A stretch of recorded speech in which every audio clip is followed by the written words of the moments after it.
Hello students नमस्ते। आज चाहिँ मैले इन्टिग्रेसनको एउटा क्वेसन ल्याइरहेको छु है। हाइलाइट टु मार्क्समा सोधेको क्वेसन हेर त के छ त भन्दाखेरिमा फर्स्टमा चाहिँ डिस्क्रिट सिरिज छ, सेकेन्डमा कन्टिन्युअस सिरिज छ। डिस्क्रिट र कन्टिन्युअस सिरिज सँगै आइरहेको छ भने यसलाई कसरी चाहिँ डिल गर्ने? ल फर्स्टमा हामीले भित्र कन्टिन्युअस सिरिजकै काम गर्यो भने भइ नै हाल्छ।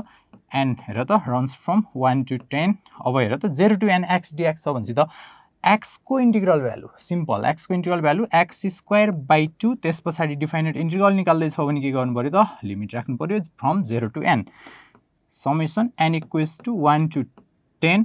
अब हेर त x को ठाउँमा n राख अप्पर लिमिट स्क्वायर यो 2 माइनस लोअर लिमिट बाई कति छ त 2 है त है यति गर्दियो भइहाल्यो।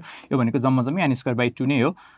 n equals to 1 to 10 n square by 2 यति भयो नि त जम्मा जम्मी। ल अब 1/2 कन्स्ट्यान्टलाई पनि बाहिर राख भित्र कति हुन्छ समेसन हेर त n equals to 1 to 10 n square को formula sum of square of first and natural numbers कति हुन्छ त भन्दाखेरिमा n इन्टु n प्लस हेर त n into n plus 1 2n plus 1/6 भयो। त्यसमा n को ठाउँमा कति राख्नु पर्यो 1 देखि 10 सम्म गइरहेछ भनेपछि डाइरेक्ट 10 राखिदिए भइहाल्यो।